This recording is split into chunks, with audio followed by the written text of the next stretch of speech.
All right, our next exercise is 23-2, standard product cost. So again, we're looking at the cost, not just of materials like we did in 23-1, but we're also going to look at our direct materials and our factory overhead. So they tell us that Atlas Furniture Company manufactures designer home furniture. Atlas uses a standard cost system, the direct labor, direct materials, and factory overhead standards for an unfinished dining room table are as follows. So this is for one table. For direct labor, we pay $28 an hour, and it takes the average employee 5 hours to do it.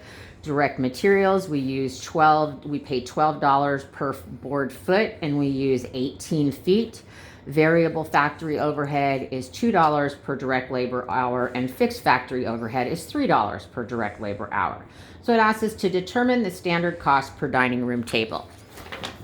So again, this is a pretty easy process here, right? So we can calculate out our direct labor per table by taking that $28 an hour that we pay our employees, multiplying it times 5 hours, and that equals $140. So that's our direct labor.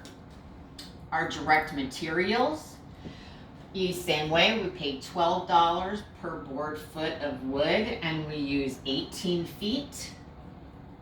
So that's going to give us direct materials of $216 per table. We have our variable factory overhead, and that is $2 per direct labor hour, and each table takes 5 direct labor hours, so that's $10.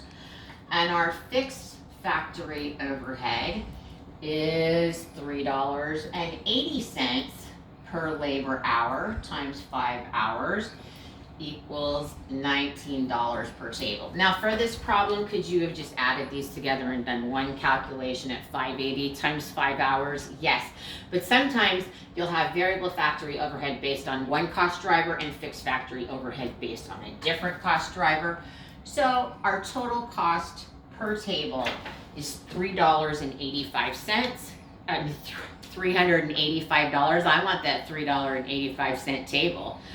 A standard cost system provides Atlas Furniture Company's management a cost control tool using the principle of management by exception, right? So this is what the standard cost should be. If we see things falling outside of these standards, then we're going to investigate it. Using this principle, major cost deviations from standards can be investigated and corrected. Now let's see here. If it's a $141 variance, like we're $1 off, that's not going to be major if you're looking at direct labor. However, if I'm looking at variable factory overhead and it's $11, that's just $1 more, but that's 10% more, right? Rather than a little less than 1% on direct labor. So that's how you do exercise 23-2.